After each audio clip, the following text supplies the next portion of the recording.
गाईच्या दुधाला 50 रुपये, म्हशीच्या दुधाला 100 रुपये दर। अरे ऊस आमच्या घामाचा,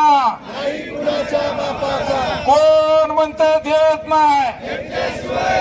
दुधाच्या दराच्या बाबतीत देखील आपण अनेक वेळा आंदोलन केली। कसं द्यायचं हे त्या ठिकाणी नेते मंडळी सांगतात। आमची इथल्या संघटनेच्या आणि इथल्या शेतकऱ्यांच्या माध्यमातून एवढीच विनंती आहे, अधिवेशन नागपूरला सुरू आहे, फक्त दुधाची भेसळ जरी थांबवली, भेसळ आज जरी तुम्ही त्या ठिकाणी ठराव पास केला आणि भेसळ थांबवली म्हणलं तर आमच्या गाईच्या दुधाला जवळजवळ 60-70 रुपयेहून अधिक आणि म्हशीचा 100 रुपयेपर्यंत दर त्या ठिकाणी जाईल।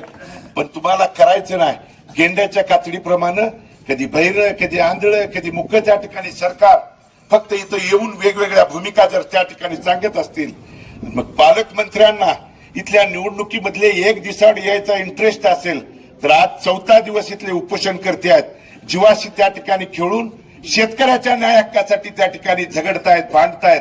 का तुम्ही त्या ठिकाणी प्रशासनातले अधिकारी असतील किंवा संबंधित सरकार म्हणून तुम्ही येऊन इथं विचार त्या ठिकाणी पूछ केली नाही? नफक्यासाठी लढत असतील असं वाटलं तर सरकारच्या विरोधात आणि या साखर कारखानदाराच्या विरोधात जे गेल्या वर्षी मताच्या जोगव्यांच्यासाठी एकमेकांच्या पुढे 10-20 रुपयानं बोलत होते, ते आज शेपूट खालच्या हात घालून त्या ठिकाणी वेगवेगळ्या बिळात जाऊन बसलेत।